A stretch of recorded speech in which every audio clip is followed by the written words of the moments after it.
When I was a kid, my grandfather gave me a pocket watch. At first, I didn't think much of it.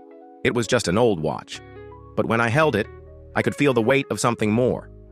The way it ticked, the way the hands moved so smoothly. It felt like I was holding something alive. I was fascinated. How could something so small be so precise, so intricate, and yet still work perfectly after all these years?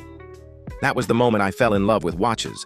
But it wasn't just about telling time. It was about how they were made, how every tiny gear and mechanism worked together to keep things moving. It was a perfect combination of art and science, and I needed to know more.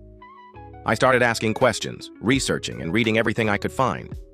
My parents saw how serious I was, so they bought me books. I spent hours reading about different watch movements, learning terms like escapement, balance wheel, and tourbillon.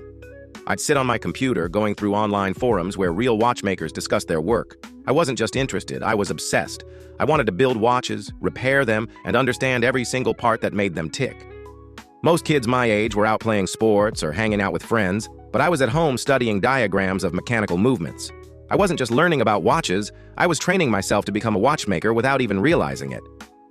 By the time I turned 16, I knew I needed hands-on experience. Reading was great, but I needed to actually work with watches. So I started looking for opportunities. Eventually, I found a jewelry store near my hometown that offered an internship. I applied immediately. When I got the job, I wasn't doing anything fancy, just replacing batteries and adjusting watch bracelets. To most people, it was simple, routine work. But to me, it was everything. I was working with real watches, touching real movements, and getting closer to the world I wanted to be a part of. It didn't matter that I was just an intern, I was learning, and every day I felt more certain this wasn't just a hobby. This was what I wanted to do for the rest of my life.